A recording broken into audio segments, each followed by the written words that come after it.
آج کے کلام پر دھیان و گیان کرنے سے پہلے آئے ہم سب مل کر ملک پاکستان کی سلامتی اور بقا کے لیے دعا مانگیں کہ ہمارا خداوند ملک پاکستان کو ہمیشہ اپنی حفظ و پناہ میں رکھے اور ہمارے اس ملک میں امن و سکون قائم کرے اور اسے تمام تر دہشت گردی اور دہشت گرد عناصر سے محفوظ رکھے۔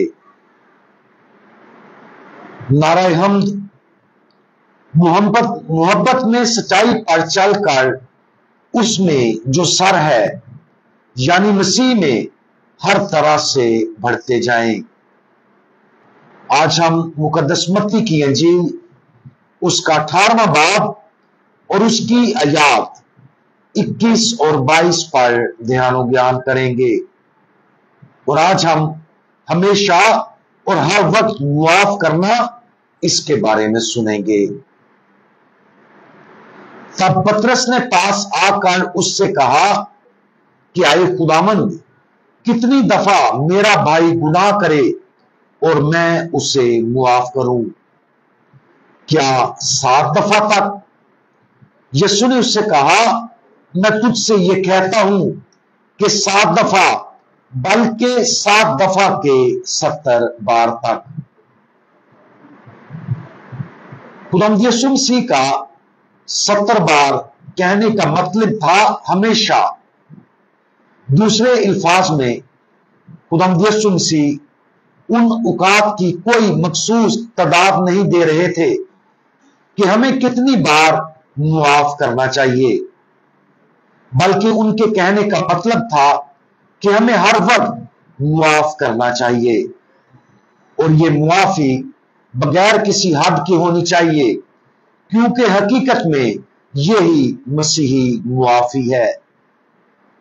اوپر بیان کیا گیا حوالہ خدا اور انسانی رجحان کے درمیان معافی کے فرق کو بھی ظاہر کرتا ہے۔ پترس نے خداوند یسوع مسیح سے یہ پوچھ کر یقیناً سوچا ہوگا کہ اگر وہ اپنے بھائی کو 7 بار معاف کرے تو وہ اس عمل کے ذریعے فراخ دلی کا مظاہرہ کر رہا تھا۔ شاید اس نے سوچا تھا کہ یسوع بظاہر فراخ دلانہ تجویز سے متاثر ہوگا۔ خدا کی لامحدود رحمت کبھی ختم نہیں ہو سکتی۔ خدا کی رحمت کی کوئی حد نہیں ہے اور اس لیے اس رحم کی کوئی حد نہیں ہونی چاہیے جو ہم دوسروں کو پیش کرتے ہیں۔ جب ہماری زندگی میں خدا سے معافی مانگنے کی بات آتی ہے تو ہمارا ذاتی عمل کیا ہوتا ہے اور دوسرے کو معاف کرنے کے سلسلے میں ہمارا کیا طریقہ ہے؟ اوپر بیان کردہ حوالہ معاف کرنے والے بادشاہ کی تمثیل کے بارے میں ہے۔ اس تمثیل میں بادشاہ نے اپنے نوکر کو قرض لی گئی ایک بڑی رقم معاف کر دی، اسی طرح جیسے خدا چاہے کچھ بھی ہو ہمیں معاف کرنے کو تیار ہے، لیکن معافی کی ایک قیمت ہوتی ہے اور وہ قیمت یہ ہے کہ ہمیں بھی اسی حد تک دوسروں کو معاف کرنا چاہیے جیسے خدا باپ ہمیں معاف کرتا ہے۔ اس طرح جس بندے کو بہت زیادہ رقم معاف کر دی گئی تھی، جب بعد میں اپنے کسی نوکر کو دیکھتا ہے جس پر اس سے بہت کم رقم واجب الادا تھی تو وہ قرض کی پوری ادائیگی کا مطالبہ کرتا ہے۔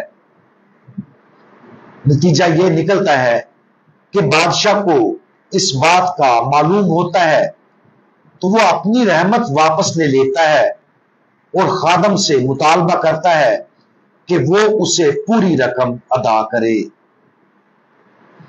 اس طرح ہم پر یہ بات واضح ہوتی ہے کہ معافی ایک آپشن نہیں ہے، یہ آپشن کوئی اسی وقت استعمال کر سکتا ہے جب کوئی اپنے آپ کو کامل سمجھے اور خدا کا اس پر کوئی قرض نہ ہو۔ البتہ اگر کوئی ایسا سوچتا ہے